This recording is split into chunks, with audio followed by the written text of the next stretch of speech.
Hello and welcome back to my channel. My name is Nick Bankhead and I'm a D1 at the University of Utah School of Dentistry. Now today, in this video, we're going to be talking about assisting in clinic as a dental student at the University of Utah School of Dentistry. We started assisting in clinic last semester, our D1 spring semester, and we've continued that and picked up a second clinic session in our third semester, aka our D1 summer semester. So we're going to get into a few of the things I've started to notice while assisting in clinic, some of the pros, some of the cons, some of the details I think that are important, and some things I'd like to share in case you're a student who's considering the University of Utah School of Dentistry. All right, let's hop right into it. So the first thing is NPV/SRP. Now, NPV stands for new patient visit, and SRP is scaling and replanning. Now, something you're going to see a lot in clinics or at University of Utah clinic is there's a lot of new patients, and there's a lot of patients that need maintenance, periodontal maintenance. And so this is going to be something that is probably the most common two procedures that I've seen upperclassmen conduct.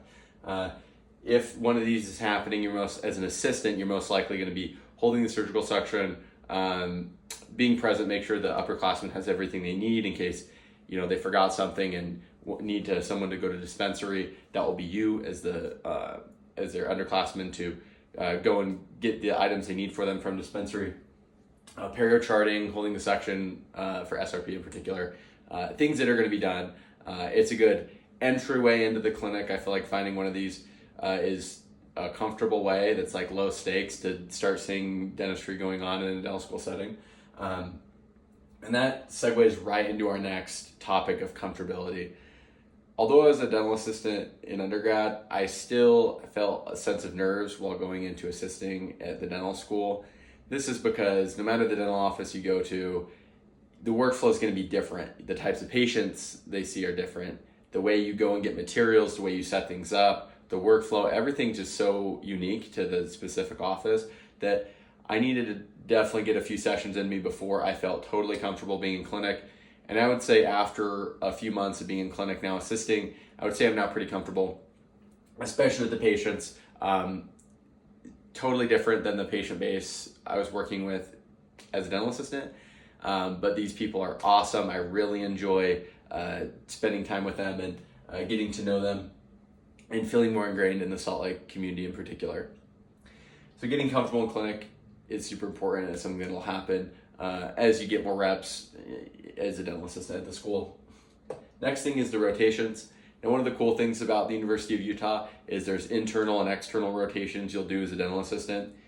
Externally, we have a few clinics around the Salt Lake Valley, and so you'll moonlight to those. The schedule's like randomly generated, so there's an all even.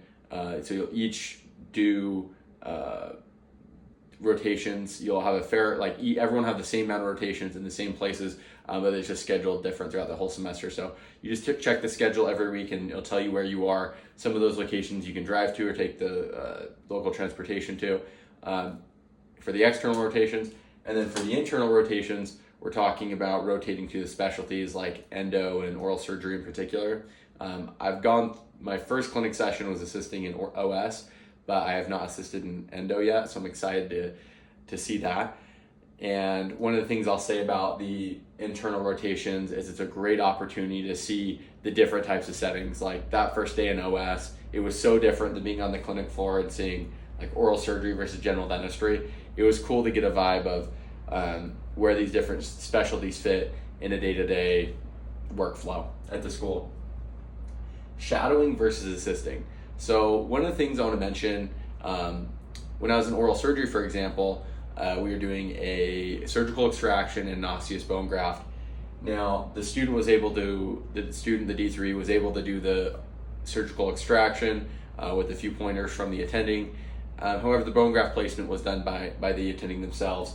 And so when a more complicated part of the procedure arises or something that I assume carries more risk, the attending is typically going to be the one doing it. And so the student provider will then shift to the assistant position. And then as the former assistant, I will then step back and be observing them to treat the patient, the attending, and the upperclassmen. This is a great opportunity to listen to the attendings, hear their words of wisdom, because they're all so willing to teach and so helpful. I really appreciate the type of faculty the University of Utah has brought in to help do that. And so just know that if you're in a surgical rotation, or I haven't worked in endo yet or seen endo at our school, so I'm not sure the level of ratio of student versus attending conducting a root canal, but I'll be interested to see that. So just be aware of the shadowing versus assisting for complicated procedures. We have two, with like a morning block and an afternoon block for clinic. So there's the 8 a.m. to noon, that's morning, and then 1 to 5 p.m., and that's the afternoon. Now, one of the things I've recognized is you're going to get no-shows in dental school. It's inevitable, and depending on I don't know what has a higher no-show rate or what. I don't have the statistics on that, but I've recognized that students, if they get a no-show and it's fairly early on, say it's like 8:30, and they recognize the patient's not going to show up and the patient totally cancels, a lot of students will then go and find an emergency patient.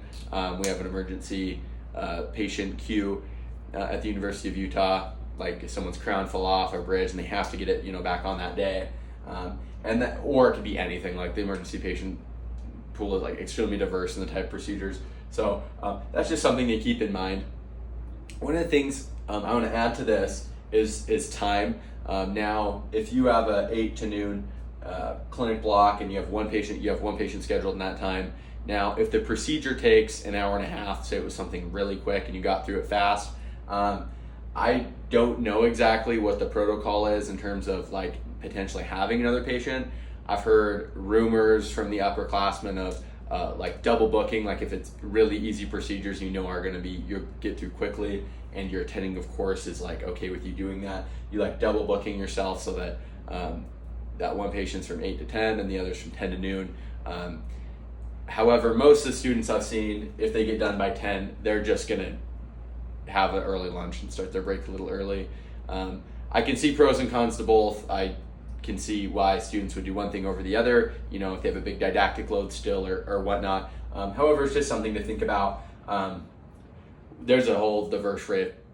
The patient pool at the University of Utah is so diverse, and just from the few months I've been in clinic, I've been able to see that, so that's been really interesting. I've really enjoyed it so far. All the upperclassmen have been really nice, and it's been a good clinical experience. I'm excited starting after August 18th, the first week of my D2 year, to be able to perform Class 1 and Class 2 preparations and restorations in clinic, SRPs, MPVs, all that good stuff. So they get us in clinic early here at the University of Utah. I'm really excited to get going on that. We're getting our competencies checked off our D1 summer so that we can then go and provide those procedures in clinic when the time comes. For example, last week we had our corona polishing, fluoride varnish, and sealant placement competencies, and we had those in our perio or patient assessment and treatment planning course on Friday. And so now that we got those done, we can now perform those in clinic and know we're going to be approved to perform those in clinic. So and we've already been approved for radiographs, so we have a few things that we can do now, and they'll continue expanding our repertoire of things as we complete competencies. So it's really exciting. I'm really stoked to be in clinic starting this D2 fall and be the primary provider for some of the more simple dentistry cases. But that's all I have prepared today. If you like the video, please like it, hit subscribe, share it with your friends. Please, if you have any questions, feel free to reach out to me. I'll be happy to answer them. And I hope you have a great rest of your day. We'll see you.